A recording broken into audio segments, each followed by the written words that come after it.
Halo sahabat Guru Dana, saya seperti biasa Guru Dana akan memandu acara ini. Kebetulan di sore hari ini sebelum berbuka puasa kami sedang menunggu azan tentunya. Ya karena kan kalau berbuka tanpa azan itu kan nyolong jarin ya. Oke, nah jadi saya sudah kedatangan tamu, ya temue kalau bahasa Lomboknya itu. Ini Mas Budi dari mana Mas Budi? Saya berasal dari Belanting, Oh, salah Belanting. satu desa di Kecamatan Sambelia. Oh, Sambalia ya. Ya, Itu Sambalia. Sambalia itu di mana itu? Ujung timur, ujung barat atau di mana? Ya, di dekat setelah Lombok lah. Oh, setelah Labuan Lombok ya? Ya, setelah Labuan Lombok, lurus aja di sana. Oh, oke. Sana, Jadi Kecamatan sebelum Sembalun lah ya. Ya, sebelum Sembalun. Sebelum Sembalun. Oke, baik. Nah, jadi sahabat Guru Dana pada sore hari ini kami akan berbincang seputar guru. Nah, jadi kan menarik ya. Jadi guru itu kalau dibahas nggak akan habis-habis ini, ya. Baik dari honor ya, yang paling banyak orang soroti ya. Oke, kemudian dari kesabarannya, dari aktivitasnya dan sebagainya. Nah, sekarang kita ini berbicara sama Mas Budi. Kebetulan dia ini mahasiswa di Fakultas Seni Bahasa dan Humaniora yang kebetulan ngambil bahasa Inggris ya. Ya, Ya, di itu sini. pendidikan. Jadi keguruan kalau dulu ya. Oke. Sekarang kalau saya bertanya ini Mas Budi, kalau selama ini Mas Budi itu memandang guru itu seperti apa? Oh, guru. Guru itu adalah profesi yang mulia. Banyak mengatakan bahwa guru itu adalah pahlawan tanpa tanda jasa. Oke. Ya, guru itu tugasnya tidak hanya mengajar dalam kelas, tidak hanya mengoceh atau menyampaikan materi saja dalam kelas, tapi dia itu guru harus mendidik, membimbing, melatih siswanya untuk agar siswanya itu meraih impiannya. Jadi tidak hanya mengajar semata, mengajarkan ilmu pengetahuan semata, tapi dia harus mendidik. Ya, guru itu juga sebagai wadah untuk anak-anak muridnya itu untuk berkonsultasi agar mau jadi apa nantinya. Jadi guru itu itulah guru ya. Serbaguna. Iya, serbaguna. Jadi banyak sekali fungsinya guru itu ya. Oke, baik ya. Halo temu yang lewat. Oke. Ya, itu ada tamu yang lewat. Oke. Kemudian nah berarti kan kalau dari penjelasan Budi tadi kan ya bisa mengayomi, kemudian sebagai pendidik yang memberikan wahana bagi siswa atau mahasiswa untuk bisa cerdas gitu ya. Nah berarti sepakat nggak kalau guru itu misalkan sebagai jembatan gitu? Jembatan untuk kesuksesan gitu. Sepakat berarti ya? Ya, sepakat, karena presiden, gubernur, siapapun itu tidak akan menjadi presiden kalau tanpa adanya guru. Tanpa ada guru. Ya, karena guru itu yang memberikan ilmu pengetahuan, makanya dia bisa seperti itu. Oke, baik. Berarti banyak sekali fungsinya guru itu Ya. ya, Budi ya. Nah, itu jadinya sahabat Guru Dana ya. Jadi jangan berpikir bahwa guru itu hanya mengajar gitu. Artinya hanya sekedar menulis, tidak. Yang tadi itu misalkan ya sebagai tempat orang curhat. Ya, itu artinya memang curhat pendidikan gitu ya. Dan juga tadi katanya sebagai jembatan. Nah, kalau kita lihat kan jembatan itu ya menghubungkan berarti ya. Ya terkadang tidak sedikit orang juga Mas Budi yang guru itu menjembatani asmara orang gitu. Orang dapat jodoh terkadang itu dari guru kan. Iya. Nah, jadi tidak sedikit kan. Ya. Nah, jadi itu banyak sekali fungsinya. Jadi intinya yuk jadi guru. Nah, jadi jangan khawatir ini berbicara guru kok berbicara tentang honor saja gitu ya. Honor itu aja anggap aja itu sebagai ya pilihan yang paling terakhir. Oke. Itu berbicara tentang guru Mas Budi. Nah, bagaimana sekarang dengan prospek, kita berbicara prospek ini. Menurut Mas Budi itu ada enggak peluang yang baik kalau kita jadi guru kira-kira? Kalau menurut Mas Budi itu ke depan itu guru itu akan tetap dibutuhkan atau tidak kira-kira? Atau akan lenyap? Karena kan katanya orang itu sedikit sekali honor jadi guru itu. Saya sebagai anak muda tentunya memilih pekerjaan sebagai guru itu agak sulit untuk saya, karena saya butuh seperti bekerja langsung harus gajinya sepadan lah dengan apa yang kita lakukan. Baik. Sedangkan gaji guru sekarang setelah saya tanya ke desa saya berkunjung ke sekolah saya yang dulu, katanya guru itu honornya sedikit sekali gajinya. Jadi setelah tamat mungkin saya harus mengejar sesuatu yang lebih besar. Namun guru itu juga kadang kita harus mengajarkan ilmu, mengabdikan diri kepada masyarakat atau kepada sekolah, karena itulah tujuan pendidikan, tujuan kita untuk berkuliah atau menjadi mahasiswa setelah tamat itu seperti harus ada pengabdian kepada masyarakatnya, itu yang harus. Tapi ini sebagai apa namanya,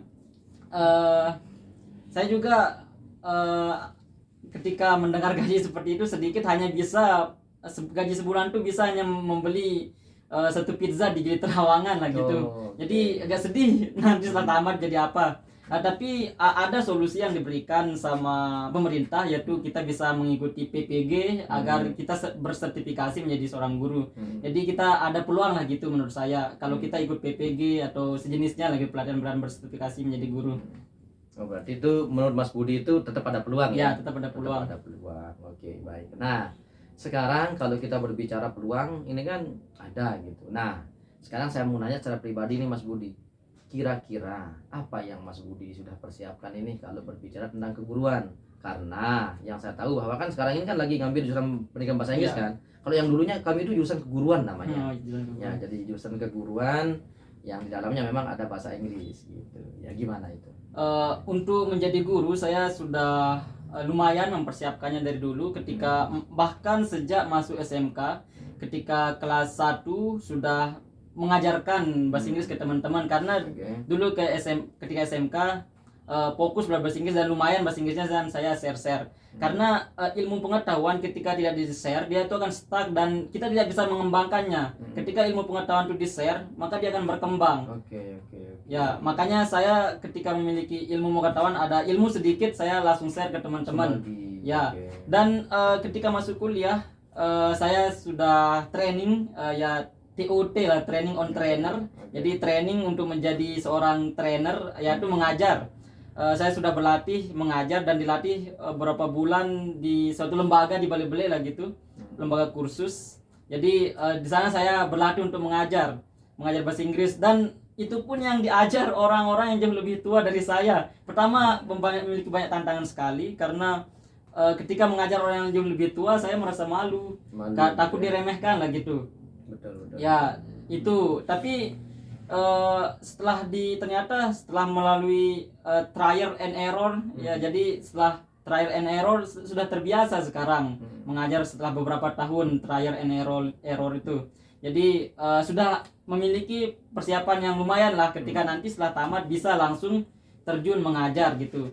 Tak hanya itu, juga di kampus ketika ada program GI yang diselenggarakan oleh kampus, GI itu General English, yang diselenggarakan untuk mahasiswa baru yang diajar selama 1 bulan. Dan alhamdulillahnya saya bisa diterima sebagai tutor di sana, dan saya sudah berlatih memiliki banyak lumayan lah dapat ilmu dari para trainer-trainer yang sudah mengajar cara mengajar yang baik dan benar.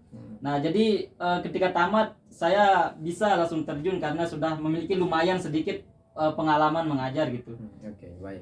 Nah, berarti kan sudah ada itu pengalaman mengajar dan sebagainya. Nah, besok kalau misalkan lulus ini, anggap saja ini sebentar lagi akan lulus, kira-kira akan konsisten tak itu mengambil guru itu sebagai profesi, atau mau nyontlak jokes lain?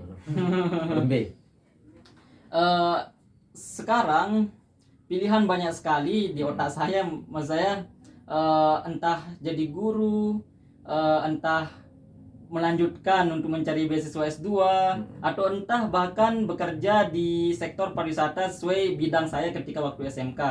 Jadi masa-masa sekarang ini di umur 21 ini sangat masa-masa kita itu ya quarter life crisis lah. Di mana masa ini kita itu merasa tidak aman akan masa depan, merasa tidak aman dengan kehidupan, ya pokok banyak kekhawatiran, anxiety lah gitu.